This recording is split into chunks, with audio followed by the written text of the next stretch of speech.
So there one interview. All right, Coach, tell us, picking up where we left off, Okay. talking about just kind of the changes in your role since the landscape of the sport is changing and how you're doing a lot more now on a daily basis. How much does what you're doing actually Am I doing this? You can leave it, you just leave it on there.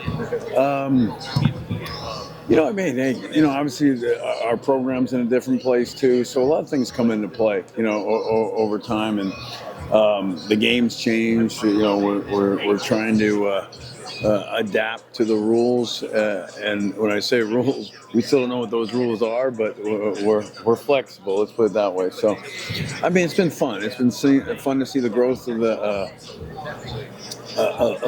program at TCU. I spoke with the students group yesterday, the Congress and the student government, and just to see the excitement about basketball. And we want more seats. We want more. Like I said, and I'm doing everything I can. We've changed a lot of things, but it's step by step,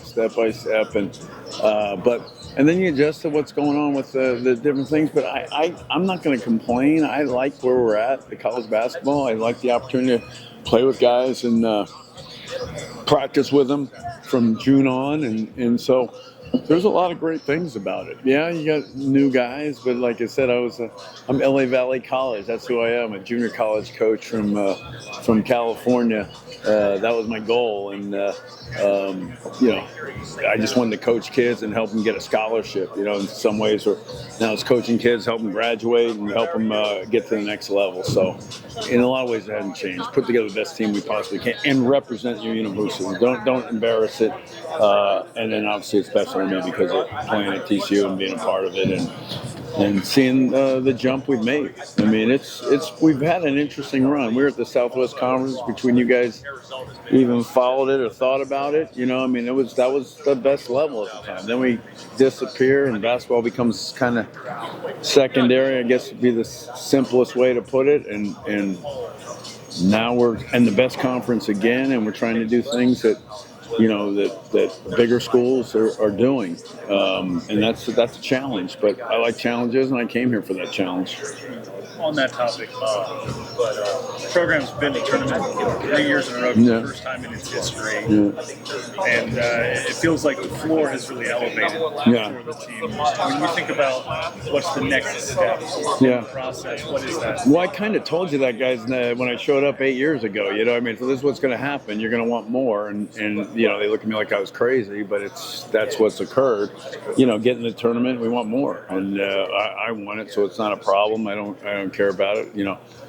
Nothing's really changed. We're still in the same facility. We still in the same practice facility.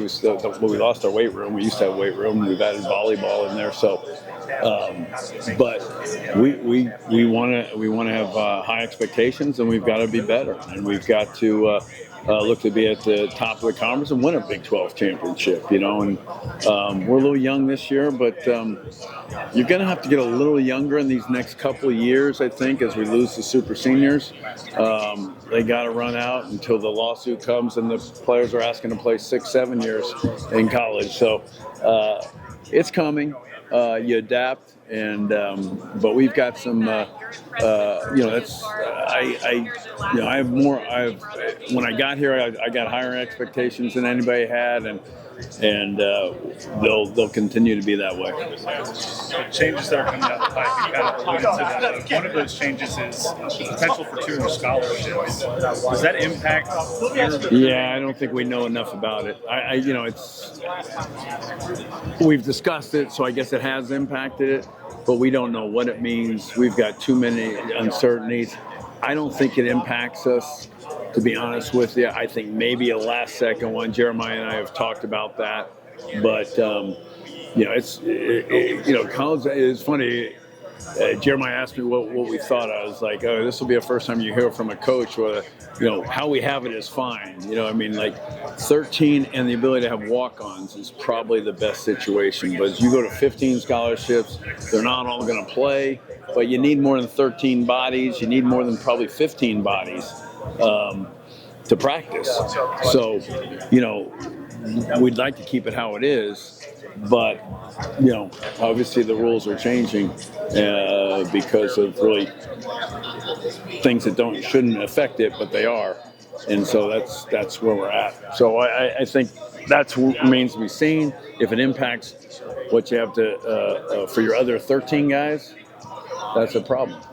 You mentioned facilities. I know that's always a challenge just with TCU's campus size, but the campus master plan that's come out recently and the future kind of vision casting for basketball facilities and facilities for other sports as well. How do you maybe cash that in early from a recruiting standpoint to say, hey, I mean, no impact whatsoever. No impact. I mean, we just got to deal with what we have. We have obviously a unique. We're in a unique situation. We got volleyball. I don't think anybody has the situation we have, but it is what it is. I mean, but certainly that's very low on the list of guys and promising things in the road. It's just a different world. Well, yeah, I mean, we're different. We need it. And it is important. Let's get that straight. But the most important thing in recruiting is obviously the number. Exactly.